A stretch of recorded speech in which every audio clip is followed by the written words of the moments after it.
leque de propostas, muitas foram ridicularizadas dentro do próprio governo, outras foram toleradas enquanto o eu estive lá, mas felizmente a Recite conseguiu ter voo próprio e se afirmar no Brasil.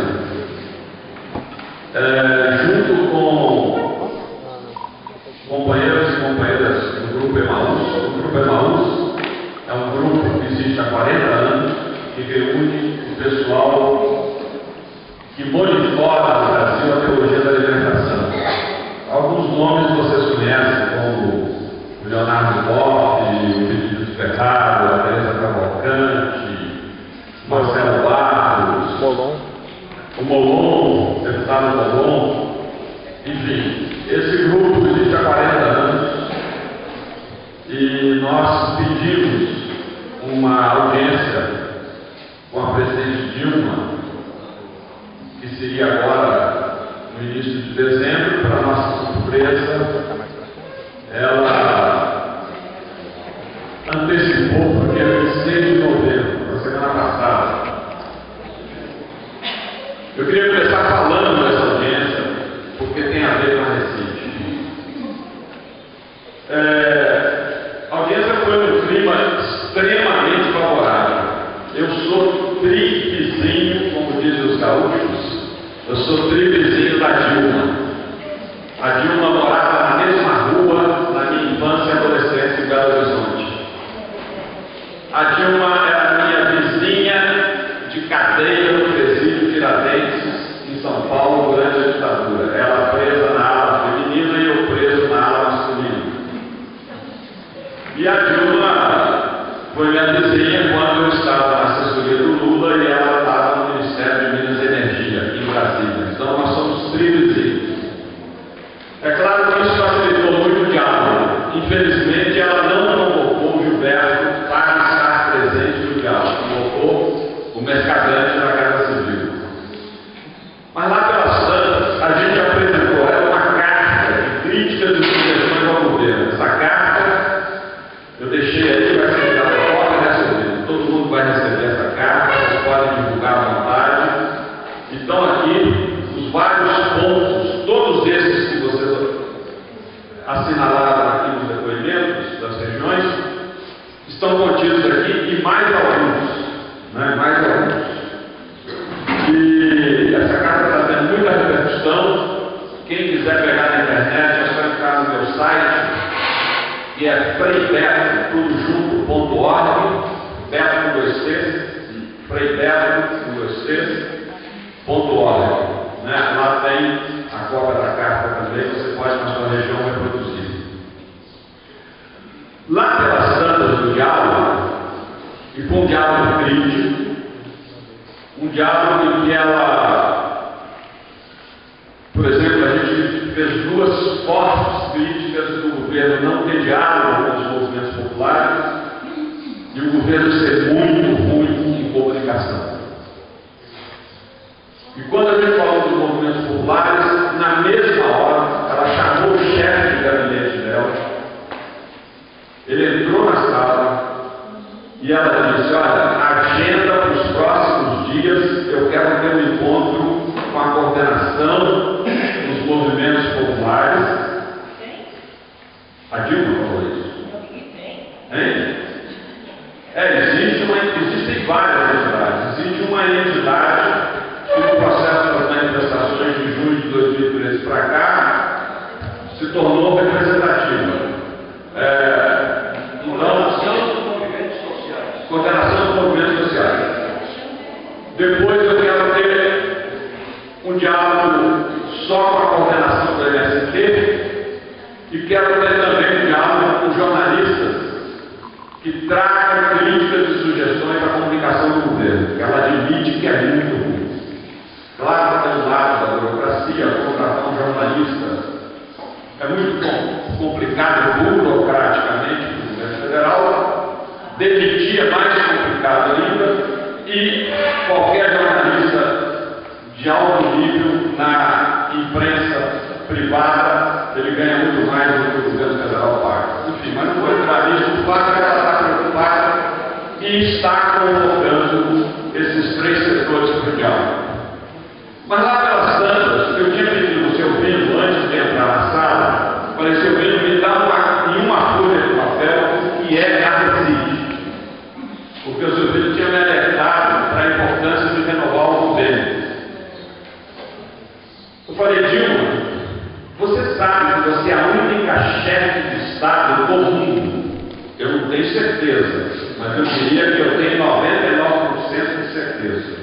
A única chefe de Estado do mundo que tem no seu governo uma equipe de educação popular com 200 educadores e educadoras contratadas pelo governo e mais 800 voluntários, ela levou um assunto. Isso existe aqui? Eu falei, existe. Mas eu não sabia disso. Eu falei, pois é, isso existe. Mas isso é muito importante. É isso que a gente precisa fazer, esse trabalho de conscientização, organização do povo. Eu falei, pois é isso que a Recife faz. Está aqui o papel. E quem é aqui no governo que cuida disso? Eu falei, cuida o seu filho, já conheço o seu filho lá em Porto Alegre, e que está ligado aí ao gabinete de Gilberto, tem um convênio que passa pela Secretaria de Direitos Humanos, precisa ser renovado esse convênio. Precisa ser renovado, a gente vai cuidar disso. Enfim, mostrou interesse, mostrou satisfação de saber que isso existe na estrutura do governo. Agora vamos ver os encaminhamentos. E criou-se um canal para a gente poder cobrar.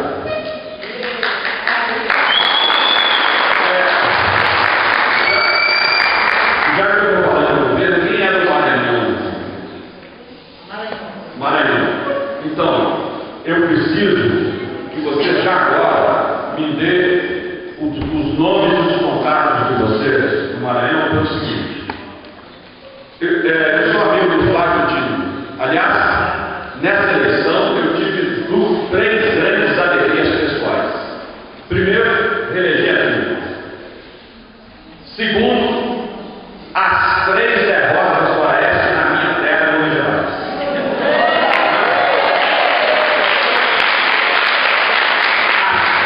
As três porque ele perdeu no primeiro turno, perdeu no segundo turno e perdeu para o governo do Estado no primeiro turno. Então são 3 derrotas em Minas. E a terceira, a derrota da família Sarney e a eleição do Flávio. Então, vocês do Maranhão já preparem todos os contatos para o seguinte. O Flávio Dino pediu para eu dar uma assessoria à montagem do governo dele. E eu falei com ele da Recife. Ele também não tinha a menor ideia que isso existe. Que ficou muito interessado. E ele vai mandar uma equipe de assessores a São Paulo agora no próximo dia 10, quarta-feira. Então eu preciso passar os nomes de vocês a essa equipe, para vocês criarem um cruzamento com o governo lá no Maranhão. Então,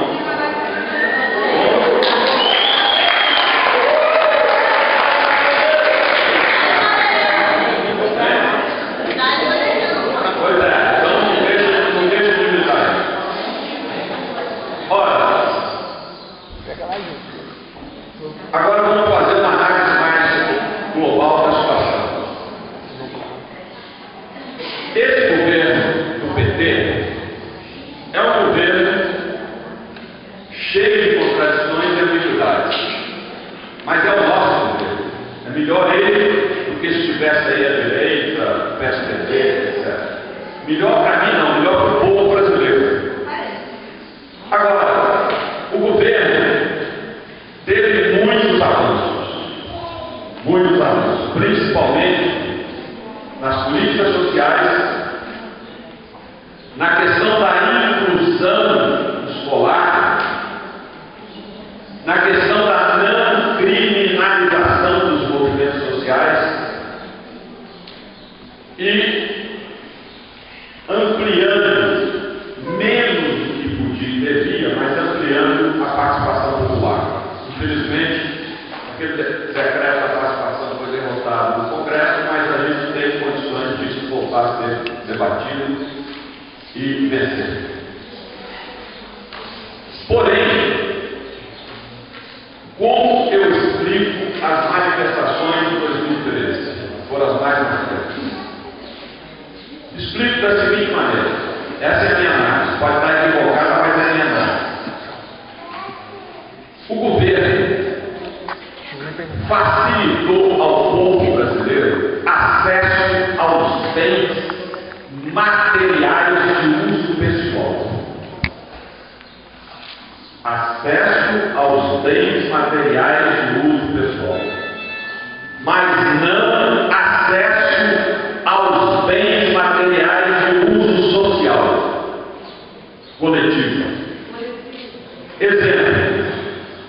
Hoje o brasileiro tem celular. Você vai na favela, pega uma favela no Rio de Janeiro ou na periferia de São Paulo. Lá tem celular, lá tem TV a cores, lá tem geladeira por causa da desoneração da linha branca, né? Livrou a linha branca de impostos, fogão, máquina de lavar roupa, e graças ao crédito facilitado, você podendo comprar carro até 90 meses, pode até para o juízo final de carro, né, desde que pague a última prestação na véspera. É bem provável que essa família da favela tenha no pé do morro um carro. Mas essa família está na favela. Essa família não tem saneamento.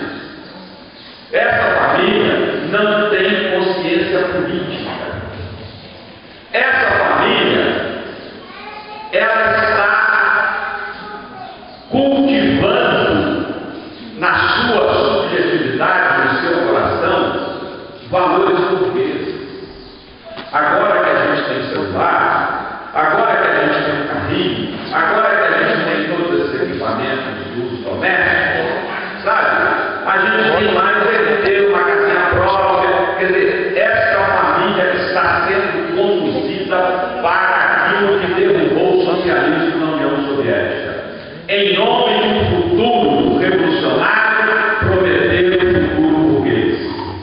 Eu fui para o elemental e me lembro de um operário me dizendo: o meu irmão vive do outro lado da fronteira, na Alemanha Ocidental, trabalha na Mercedes-Benz. Eu que aqui desse lado comunista sou dono dos meios de produção, tenho uma vida apertada, difícil, enquanto meu irmão que é explorado pelo patrão, passa férias nas praias da Espanha e de Portugal, tem um carro de luxo e está numa boa. Percebe?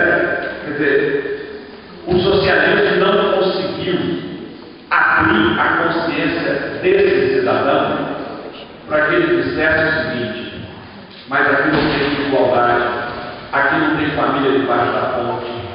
Eu posso não passar férias na praia da Espanha, mas todo mundo aqui tem os seus direitos humanos socialmente assegurados.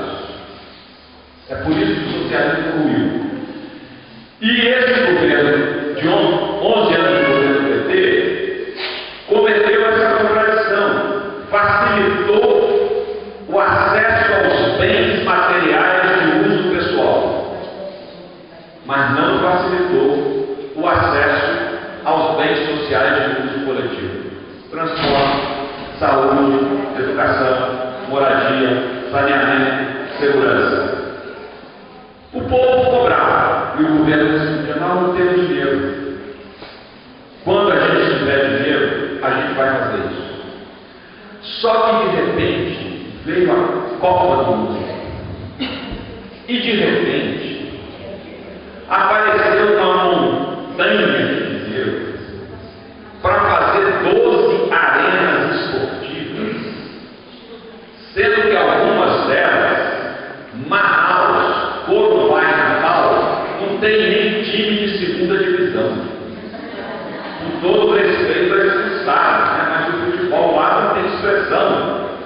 E que a gente não sabe nem para que aquilo vai servir daqui para frente. Eu tenho receio de que daqui a 5 anos aquilo esteja deteriorado. Porque não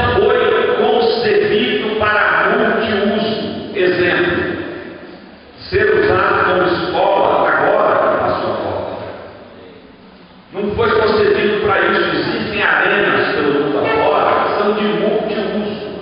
Na hora que não é para o esporte, é para a educação, é para o lazer, é para a arte. Uma arena no domingo, no fim de semana, tinha um grande mercado de artesanato. Essas coisas não foram pensadas no Brasil. E aí o povo vai para a rua dizendo: como que não tem dinheiro? Se tem dinheiro para agradar a vida. O melhor cartaz que eu vi em São Paulo foi de um morador de rua, que estava escrito, né? Sou morador de rua. Quero tudo que tenha dinheiro.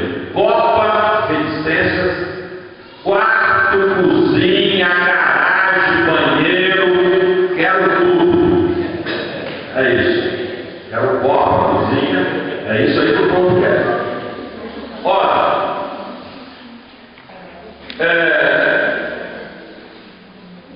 as pessoas foram para a rua protestar e não propor. Eram manifestações de protesto e não de proposta. Lembra? Ninguém propunha nada. Não havia um cartaz, não havia um líder, não havia um discurso, havia indignação. Isso é bom, porque mobilizou o país, principalmente a juventude. Mas isso é ruim, porque quando você não tem horizonte, quando você não tem proposta, você pode ser facilmente conduzido para o fascismo, para o nazismo. Foi o que aconteceu na Alemanha e que fez o Hitler virar o Hitler. A população, insatisfeita com a alta inflação, foi para as ruas e de repente apareceu o salvador da pátria. Como aquele processo não tinha um horizonte, não tinha uma proposta, aliás, a única proposta que havia era muito radical, que era a proposta dos comunistas alemães, que foram os primeiros a pagarem com a vida a ascensão do nazismo, mas os comunistas alemães eram extremamente esquerdistas. Então eles não tinham diálogo com a massa. E a massa foi atrás da proposta do Hitler. E mais, eu que passei todo o período da ditadura, 2 prisões, uma em 64, outra de 4 anos, 69 a 73, percebi logo. A polícia se infiltrou nas manifestações para torná-las antipáticas à opinião pública. E muitos manifestantes embarcaram nessa. Muitos manifestantes. O velho Marx já dizia no século XIX para os operários que, quando descobriu o socialismo, quebravam as máquinas da fábrica. E o Marx dizia: vocês são burros. O patrão é inseguro. Você quebra a máquina da fábrica, eu te mando embora, ainda põe uma máquina nova. Nós não temos que quebrar a máquina da fábrica, nós temos que quebrar o sistema. Mas infelizmente muita gente embarcou nessa de quebrar a agência bancária, de quebrar isso, de quebrar aquilo, e isso foi afastando o apoio popular. E foi esvaziando as manifestações. Por quê? Porque não há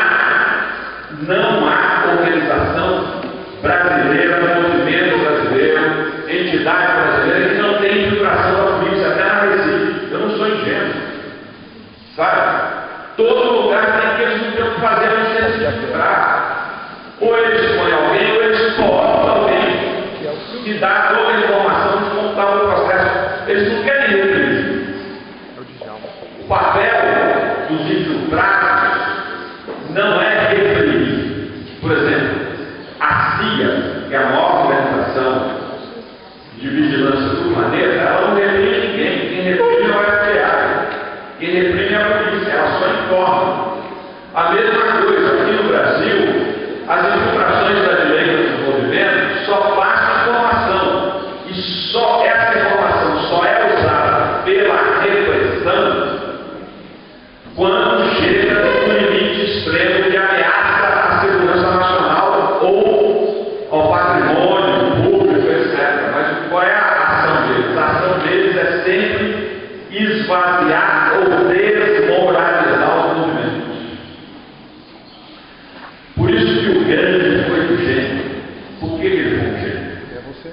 porque ele conseguiu libertar a maior colônia do Império Britânico, que era a Índia, a maior colônia, a mais rica colônia do Império Britânico.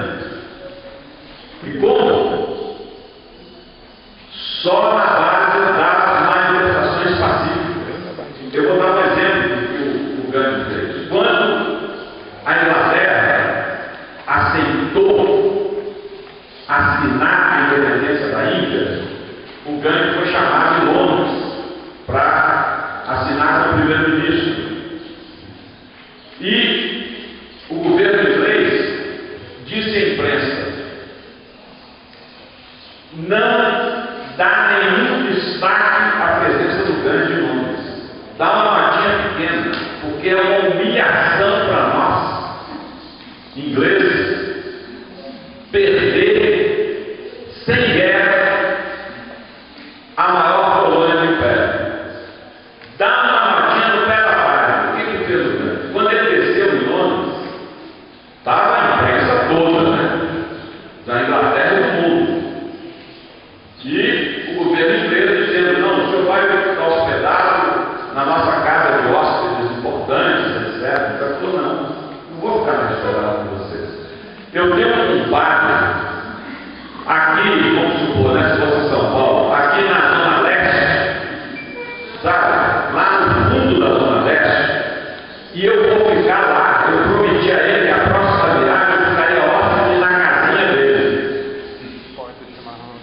Eu quero saber o seguinte: a reunião começa amanhã que horas? Não, amanhã às 11 horas da manhã em tal palácio do governo. O senhor fica tranquilo, amanhã às 11 horas da manhã eu vou para lá.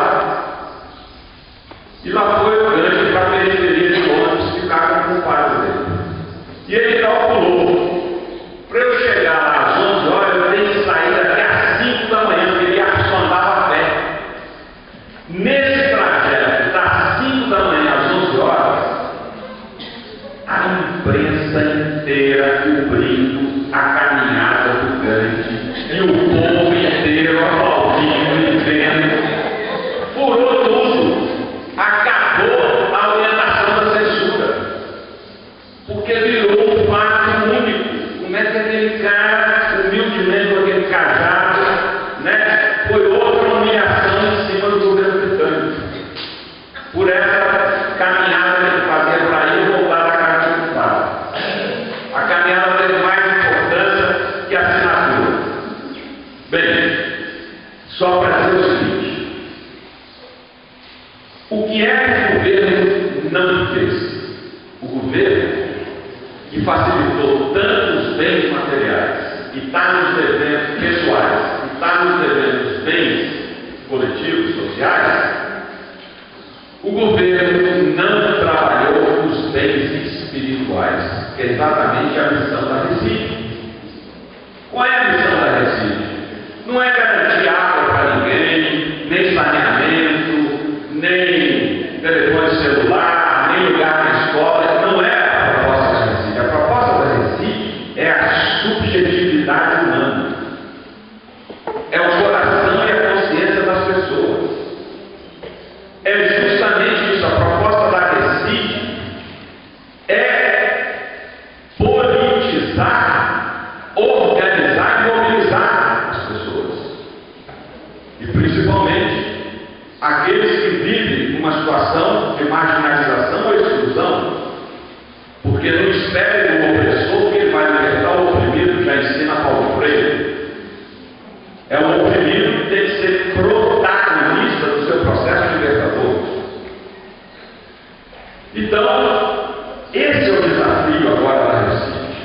Como se consolidar ainda mais, e se consolidar não só como expansão do Brasil, implantação de todas as regiões, mas se consolidar qualitativamente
A gente tem que dar nutrição, assessorar os movimentos populares, sociais, indígenas, quilombolas, movimentos alternativos.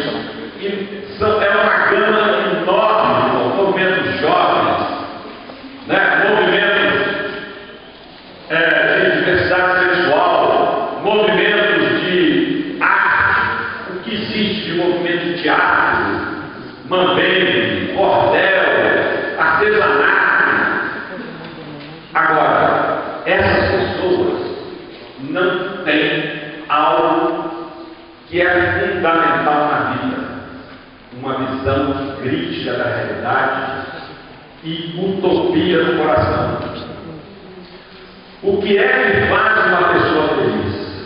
É o sentido que ela deu à sua vida. É isso que faz uma pessoa feliz. Por que hoje tem tanta gente na droga? Porque o capitalismo neoliberal impede as pessoas de terem sentido na vida, a não ser o mero consumismo. E o consumismo não enche o coração. Resultado: as pessoas vão para a droga porque é uma vida sem sentido. A droga pelo menos dá um barato e momentaneamente o cara se sente bem. Ora, por que aos 37 anos Ernesto Che Guevara morreu feliz nas selvas da Bolívia? Pelo sentido que ele tinha imprimido à vida dele. O Che estava em paz com a história. Ele já havia feito a Revolução Cubana. Ele podia estar lá até hoje, como o Fidel está lá, em paz com a história. Mas o sentido revolucionário dele era tão profundo que ele denunciou tudo aquilo, se meteu na selva do Congo e depois na selva da Bolívia. Morreu cedo, mas morreu feliz. Valeu a pena viver. É isso que dá, por isso que pessoas que têm sentido na vida são capazes de grandes sacrifícios. Por quê? Porque é o sentido que muda a vida. E o papel da Recite é esse: imprimir sentido revolucionário à vida das pessoas do mundo, da marginalidade, da exclusão, da opressão. Sabe? É esse o papel da Recite. Então, todo o trabalho agora é que nós vamos nos adequar metodologicamente para ter uma consistência capaz de ampliar isso que é único no governo, nos governos do mundo. Eu conheço outros governos progressistas da América Latina, nenhum deles tem uma Recite. Nenhum deles tem uma equipe voltada organicamente para a educação popular e com a autonomia que vocês têm, sabe, com o potencial que se tem nesse país de 200 milhões de habitantes. Então é muito importante vocês aprofundarem essa questão. Era o que eu tinha aí, porque já avisaram aqui que o tempo está esgotado. E agora...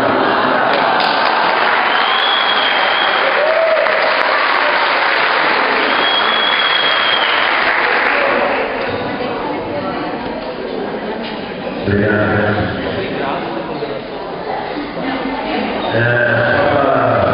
Para entrar aqui, dar uma informação, está aqui o Alexandre, Brasil, como sempre, companheiro nosso da Secretaria Nacional de Educação Social, que nos acompanha aí. Acabamos de fazer, professor da Federal do Rio, acabamos de fazer uma grande pesquisa. Acabamos de fazer com o Alexandre da pesquisa a relação movimentos sociais, esfera pública, políticas públicas, e ele também é a pessoa responsável por esse diálogo com movimentos religiosos lá e tal. E ele acabou de me avisar, comunicar aqui, ele soube ontem, Alexandre,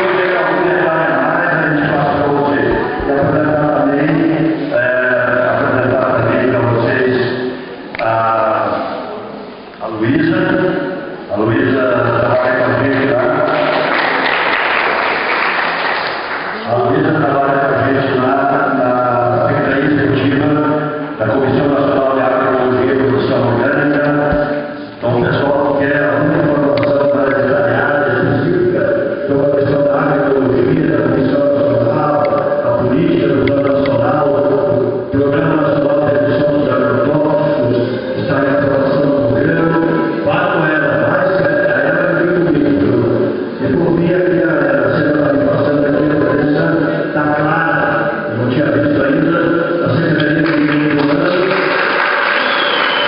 A Secretaria de Meio Ambiente, vocês sabem, que é uma grande parceira conosco, desde o tempo do ministro Paulo Maluco, que foi a Maria Valdares, agora a Igreja Bate, porque o nosso governo passa pela Secretaria de Meio Ambiente, acompanhamento dela, a dedicação dela, e depois vamos dar mais informações durante a semana, durante esses dias, como é que está isso e tal, junto com o Câmbio, então a Secretaria de Meio Ambiente, muito obrigado pela presença, transmita a nossa alegria e toda, nosso abraço aqui.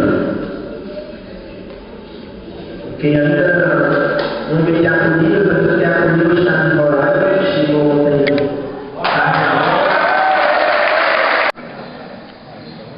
A prisão, bem, tem tortura, tem todo aquele sofrimento, mas a prisão tem duas coisas muito boas. Primeiro, você pode falar mal do governo sem perigo de ser preso. Segundo, que dá para fazer reuniões intermináveis. E aí, os velhos comunistas brasileiros contavam para a gente que o partidão, com todas as glórias e honras que ele merece, aliás, está saindo agora uma excelente biografia do Prestes, do Daniel Arantei, vocês devem ver. Excelente, o Prestes é uma pessoa que a gente tem que reverenciar como herói brasileiro, como exemplo, principalmente de coerência e ética. Pois bem, eles diziam que para ingressar no Partido Comunista Brasileiro, veja só, o camponês lá de Goiás, lá do Maranhão, lá do Rio Grande do Sul, tinha que preencher uma ficha de filiação. E nessa ficha ele tinha que colocar que a partir daquele dia ele aceitava o ateísmo. E a gente dizia para esses comunistas, que burrice! Ele falou, é mesmo, quanta gente deixou de entrar para o partido, gente que era revolucionária, mas trazia fé no coração. E aí, o Fidel, quando ele deu uma entrevista, que está no livro que hoje é difícil de achar, Fidel da Religião, ele também reconheceu isso como uma grande burrice do movimento comunista, confundir ateísmo com revolucionário. Porque depois da Revolução Sandinista, a gente foi ver que os caras vão ser cristãos e revolucionários. Não há incompatibilidade entre cristianismo e revolução. Tanto que os primeiros cristãos foram revolucionários. E o companheiro do Marx, o Engels, tem um livrinho que é fácil de encontrar na internet, só baixar lá, porque ele é pequeno, o livro, que chama-se A Igreja Primitiva, sobre os cristãos da Igreja Primitiva, escrito pelo Engels, pelo companheiro do Marx. Cristianismo primitivo, chama, cristianismo primitivo. Pois bem, onde eu quero chegar? Não é papel da Reside evangelizar, isso é papel seu se você pertence à pastoral popular, à comunidade eclesial de base, à paróquia, ao movimento de igreja. Isso é o papel que eu, por exemplo, tenho como religioso, eu sou quando eu estou numa área específica de pastoral. O papel da Reside é politizar, ajudar a organizar e estimular a mobilizar. Isso é o papel da Reside, da educação popular. Agora, é preciso evitar o erro do partidão. A gente tem que partir daquilo que é valor para o povo. E a religião é valor para o povo. Na América Latina, a esquerda mais anticlerical do município é do México. E uma vez, conversando com a esquerda do México, eles morrem de inveja do PT. Primeiro a gente funda um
periferia de São Paulo, em Paraisópolis.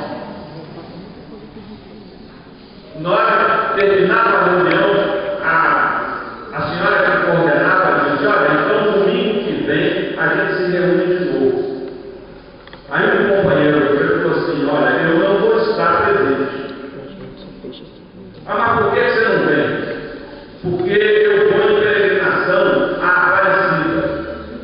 Aí teve um companheiro que falou: você vai fazer peregrinação à Aparecida? Pô, mas aquilo lá é ação, não tem nada a ver com a libertação, com a nossa pastoral. O cara deu uma resposta e desmontou todo mundo. Cara, ele disse: eu tenho veneração por Nossa Senhora Aparecida, devoção a Nossa Senhora Aparecida, porque é a única santa que é da cor da minha mãe, da minha mulher e das minhas filhas. O cara sacou a dimensão libertadora da devoção a Nossa Senhora de Aparecida, que num país escravocrata como o Brasil, a mais longa escravidão das 3 Américas foi aqui, 350 anos, os escravos, diante da rainha branca opressora, elegeram uma rainha do céu. E com isso, foi o primeiro ato feminista de proteção da dignidade da mulher negra. A devoção à Aparecida, lembre-se que a Aparecida é do século XVIII. A Igreja Católica custou a incorporar a Aparecida como algo da Igreja. Era uma devoção fora da Igreja, como era o Padre Cícero. Agora é que a Igreja está incorporando. O Padre Cícero foi suspenso de ordem de exercer o sacerdócio. Mas eu estou dizendo tudo isso para enfatizar essa questão. Nós não podemos cair naquilo que os árabes lá no Oriente está caindo, naquele fundamentalismo religioso extremado, confundindo religião e política. São faces da mesma moeda, mas são faces distintas e complementares. Na hora que você acha que só a religião faz política, ou só a política substitui a religião, como o Partidão queria, danou-se, a coisa não dá certo, porque as pessoas, ao mesmo tempo que fazem política, elas têm as suas convicções religiosas e querem ser respeitadas políticas. Por isso é importante que a Recife, lá na base, não tenha preconceitos religiosos. Vai dialogar sim com o pastor evangélico, da Igreja Universal do Reino de Deus. Pode ser que ele não queira, mas não somos nós que devemos fechar portas. Não somos nós. A gente tem que dialogar com todo mundo que tem algum tipo de articulação popular. E as igrejas evangélicas têm articulação popular.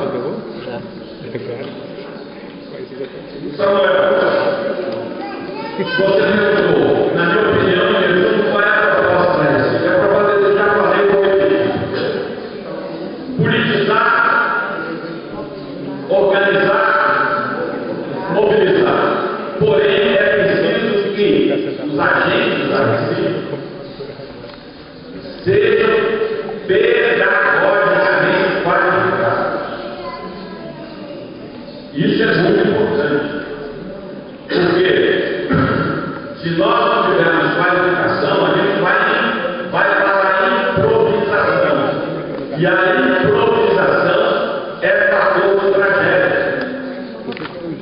Por outro lado, se o agente não tem uma boa cabeça revolucionária, e quem é revolucionário é ético.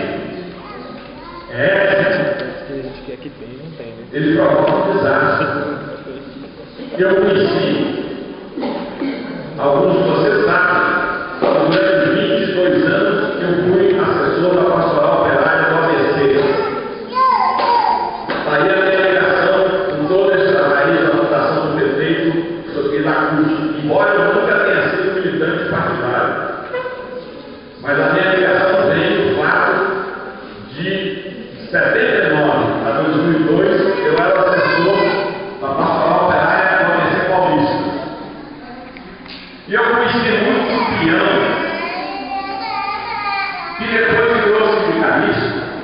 que depois virou funcionário público, porque o PT foi ocupando as prefeituras do ABC. E uma vez funcionário público, esse peão, que quando era peão, morava na favela, trabalhava na fábrica, enchia a boca de frases revolucionárias, por isso que ele escreveu o livro Almoço Caminho. Na hora que ele chegou a virar funcionário público, ele já não gostava de chamar de companheiro, tinha que ser de excelência. E aí começou a troca. Ele trocou de casa, ele trocou de mulher, ele trocou de roupa, ele trocou de hábitos. Ele foi cooptado pelo sistema em nome de uma proposta progressista.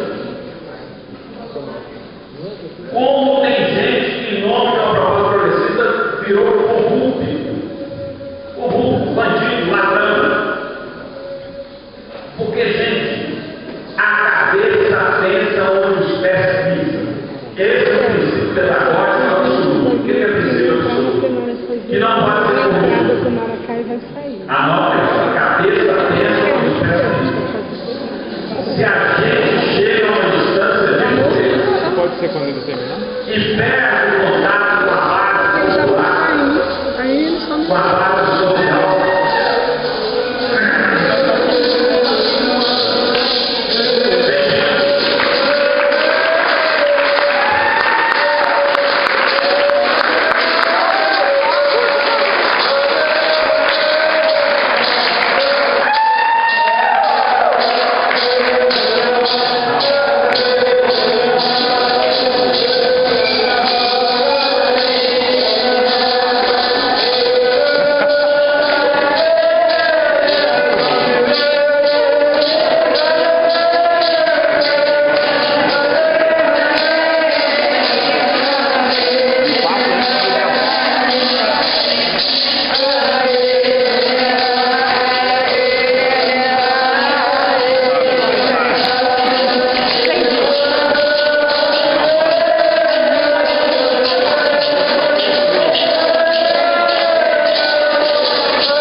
Nós somos povos indígenas do estado do Tocantins.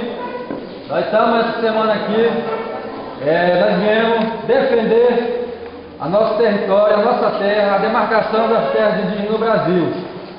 E viemos manifestar contra a PEC 215, que é uma PEC feita pelos ruralistas, Cátia Abreu, e a gente veio aqui protestar contra isso.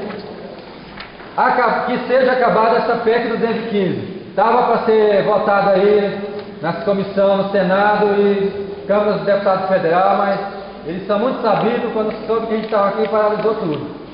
Então o nosso movimento aqui, o nosso manifesto, nós povos indígenas do estado do Tocantins, é sobre isso, é sobre a vida, defesa da água, da terra, pelo bem viver dos nossos povos indígenas do Brasil e para vocês também não indígenas, porque sem água, sem a terra, sem o ar que a floresta nos dá, nós não vamos sobreviver. Maraté?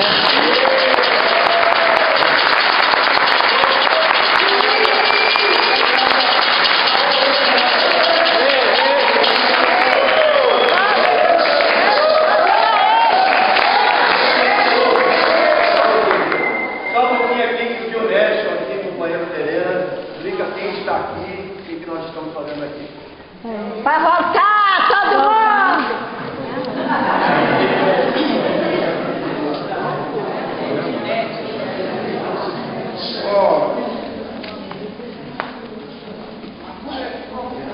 Parentes, tudo bem? Tudo. Bom dia. Jonelson, sou Terena, faço parte da Rede de Educação Cidadã, né? Eu acredito que vocês tenham acompanhado a nossa luta lá em Mato Grosso do Sul, né? Com o povo Terena. E a gente está aqui discutindo exatamente e fazendo uma análise sobre o trabalho nosso, né? Eu volto a dizer novamente aqui, um dos frutos do nosso trabalho lá no Mato Grosso do Sul, através das oficinas de formação, foi a criação do Conselho do Povo Terena, né? E o Conselho do Povo Terena hoje trabalha juntamente com o Conselho Atiguaçu, né? Criando esses dois conselhos, dos Guarani Kaiowá, dos Terena, então a gente conseguiu fortalecer, né, a nossa luta pela demarcação. E a gente tem observado um avanço muito grande com a relação terra em Mato Grosso do Sul, com a questão da demarcação das terras indígenas, né? Precisamos levar, né, esse trabalho, essa formação de educação popular, né, implementar isso nas aldeias, né, porque a gente já temos um trabalho executado lá no Mato Grosso do Sul com o povo Terena, e o exemplo está lá, né? Tem algum companheiro aqui que conhece o Dr. Luiz, né, que é um indígena Terena, né, que também faz parte do conselho, ele que também está ajudando a fortalecer esse nosso trabalho, e para que a gente possa caminhar juntamente nessa luta contra o PEC, né, que está aí tramitando aí no Congresso, e a gente está lá, né, também lutando contra isso, contra o PEC.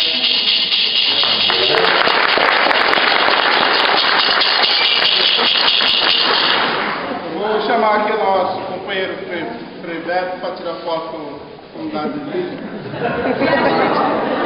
Tem hoje política e religião. Quem tinha um poder político tinha um poder religioso.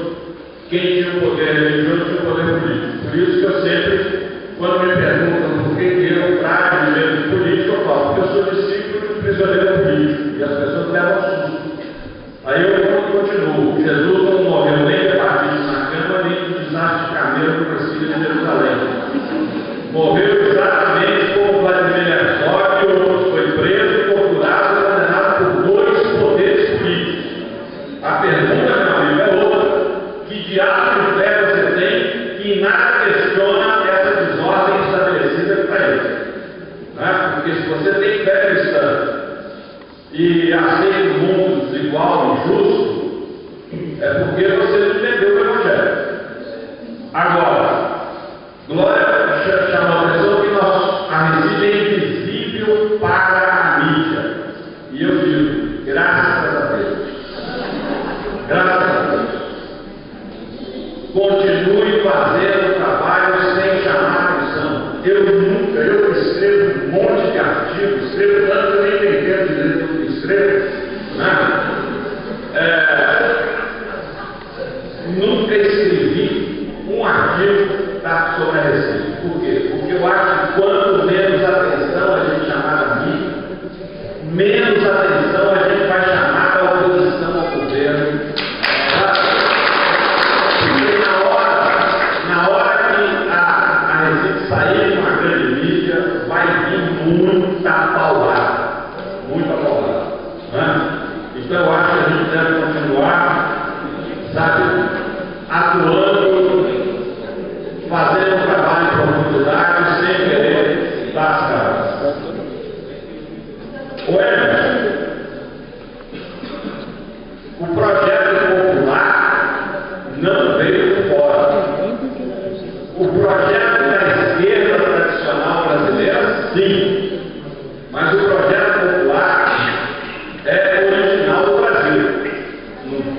nem entrar nisso, mas eu digo o seguinte: a esquerda tradicional brasileira, ela não inventou a luta do movimento brasileiro. A luta do movimento brasileiro começou com os índios e com os escravos. Né?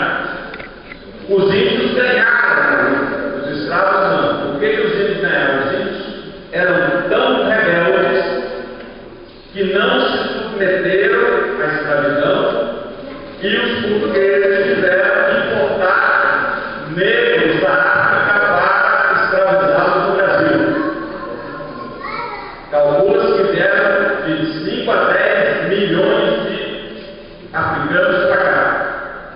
Detalhe, as mesmas tribos africanas que vieram para o Brasil foram para Cuba. Por isso que Cuba e Brasil são os dois únicos países da América Latina que tem candomblé. Lá chama santeria. E tem pai e mãe de santo. E também são os dois únicos países da América Latina que tem mulata. Né? Isso não tem no Peru, na Venezuela, enfim. Se tem, você pode saber que é descendente brasileiro de cubano. Né? Ora, a esquerda, como a gente fala essa palavra, começou no século XIX no Brasil com a vinda dos anarquistas espanhóis. Depois, com o êxito da Revolução Russa, veio o Partido Comunista. Aí sim se formou uma esquerda gloriosa, maravilhosa, lutadora, combativa, muitos morreram na tortura, etc. Mas não foi uma esquerda que conseguiu criar um projeto popular. A prova disso foi a não reação popular ao golpe de 64. Cadê o povo que, segundo muitas líderes da esquerda, estava preparadíssimo para defender o governo da João Goulart, o governo Jango das reformas de massa? Cadê o povo que iria assim fazer a reforma cara na mar? Nada. Eles ganharam, os militares ocuparam isso no grito. No grito. Porque se tivesse havido uma reação, possivelmente o golpe não teria sido implantado. Mas não houve essa. Por quê? Porque era uma esquerda que não conseguiu ter militância popular. Tinha, mas era muito pouca.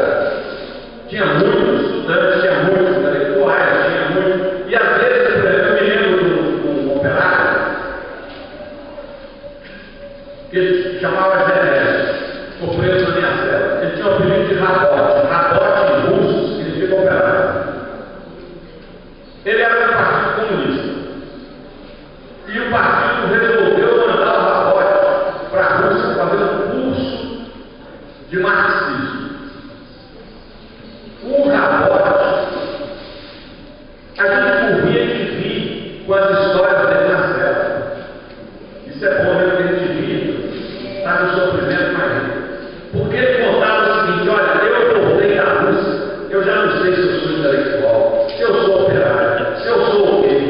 Porque eu voltei, esqueci lá do pouco do português que eu sabia aqui, aprendi um pouco do russo, que aqui não serve para nada, deu uma confusão na minha cabeça, e até hoje eu não sei quem eu fui estudar na Rússia quando eu vi aquele cara aqui fazendo trabalho de base. É isso. Houve uma elitização de operários. Elitização. Como aconteceu no PT com muitos companheiros ali. Na medida em que tiveram acesso à instância de poder, eles se elitizaram. Elitizaram. Sabe? É eleição de membro do povão, mas fora disso é difícil. Agora, o projeto popular nasceu no Brasil.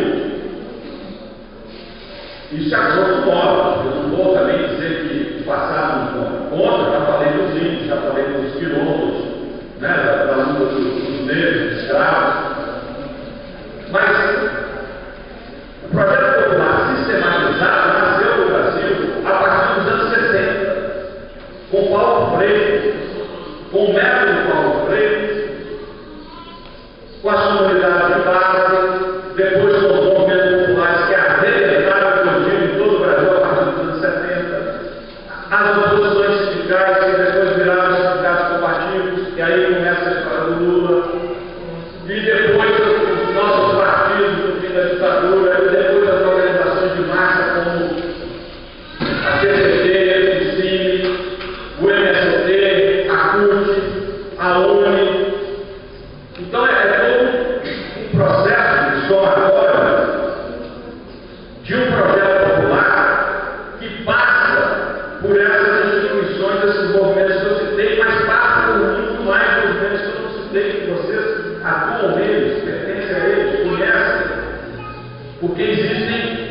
no Brasil, uma infinidade de movimentos de mulheres, uma infinidade de movimentos negros, uma infinidade de movimentos de diversidade sexual, mas todos ainda cometem um grave erro. Não se articulam suficientemente. Embora exista já no Brasil uma central de movimentos populares. Então, o que acontece? Primeiro erro, o movimento de mulheres de Brasília vê na televisão a luta do movimento de mulheres de Fortaleza, quando devia estar de tal maneira articulado que a pressão lá fosse somada com a pressão aqui. E o segundo erro, os movimentos de mulheres do Brasil inteiro estão vendo na televisão a luta dos movimentos sem terra de São Paulo. Ah, isso é a luta deles, não tem nada a ver com isso. A minha questão é de gênero. E o movimento sem terra de São Paulo fica na televisão vendo a luta dos movimentos de mulheres feministas. Ah, isso, o meu problema é casa. Esse é um grave erro político que a gente ainda comete. E o papel da Recife é justamente ensinar esses movimentos a costurar. Guarda isso, velho. Vamos ensinar a costurar, a ligar movimentos com movimentos. A um movimento saber que a luta de um é a luta de todos. É a única maneira da gente ter força. E contra a força popular não há quem resista. Movimento popular é que nem água. Essa menina aí, como é que ela chama? Carolina. E você? Se a Luciana pegar a filha dela, Carolina, e levar na beira da defesa, a Carolina pega o dedinho dela, né, Carolina? Enfia e a água seca. Mas se o dique dessa represa rachar, não há prédio de 20 andares que resista. E o povo é isso. Sabe? O povo parado que nem água de represa represada. Qualquer Carolina vai por água. Mas na hora que o povo resolve se juntar, não há quem resista. E o Fidel realmente é uma figura heróica que tem a felicidade de ter assistido um enterro de mais de 20 presidentes dos Estados Unidos que prometeram matar, de mais de 40 diretores da CIA, cada um deles jurou: eu vou assassinar o Fidel. E ele vai morrer feliz, tranquilo, aposentado na casa dele, muito lúcido, está com 86 anos, que completou em agosto, extremamente lúcido, muito lúcido, o corpo está mais combalido, porque ele ficou doente, mesmo com a queda séria, mas a cabeça mil. E por que esse Fidel conseguiu? Fidel conseguiu mobilizar um povo. Cuba é o único país socialista da história do Ocidente. Eu vou mais além. Na minha opinião, Cuba é o único país socialista do mundo.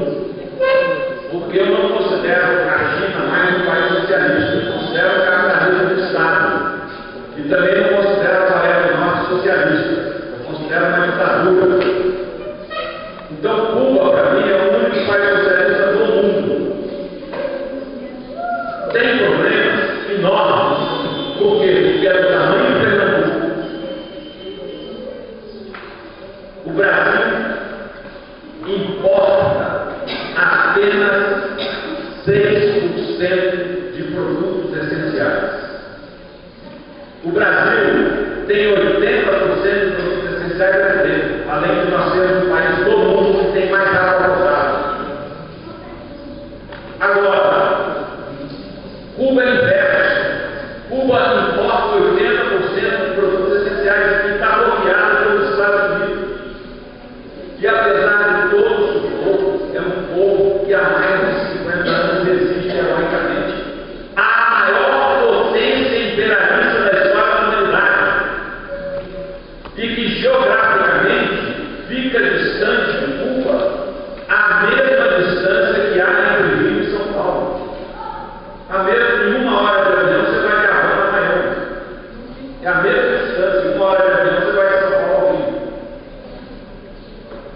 Então é o quê? É um povo consciente, é um povo mobilizado, é um povo que passa, um povo passa, porque Cuba falta muita coisa, mas os 3 direitos humanos essenciais, todos os 11 milhões de cubanos têm assegurado. Pela ordem, os 3 direitos humanos essenciais são alimentação, saúde e educação. Bem, em matéria de saúde eles têm tanta que estão exportando médicos para nós, né? Então aí os cubanos salvando o nosso povo. Gente, não vai dar mais tempo para outros termos, né? Eu quero agradecer. A Beatriz vai fazer a análise dela e enriquecer esse nosso debate. E quero fazer esse apelo a vocês. Procurem realmente sistematizar o mais possível o trabalho que a Recife vai fazer nessa segunda e última gestão da Dilma. A Dilma está para a cruz da pandemia. De um lado, ela tem que negociar com a base aliada. De outro lado, ela tem que dar satisfação aos 51 milhões de votos que a reproduziram ao lado. E tem que dar satisfação aos movimentos sociais que, críticos a ela, na hora do voto, foram para a rua e conseguiram garantir a reeleição dela. Então agora é um jogo de pressão e conta. É um jogo de pressão e conta. Então é muito importante, sabe, a Recife intensificar esse trabalho. E é preciso que a Dilma, viajando para esse Brasil, sinta que a Recife está viva, está atuante, e que é algo importante para o governo. Né? O governo fez um projeto de participação popular, só que a Recife já é participação popular nesse governo há 11 anos. Só que a gente precisa ampliar isso aí. Muito obrigado, que Deus abençoe esse encontro aqui.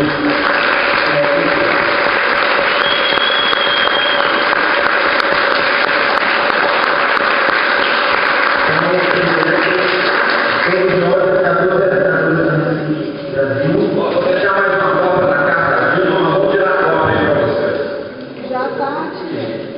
Eu gostaria de presentear nesse kit o nosso encontro e dessa nossa história de 11 anos.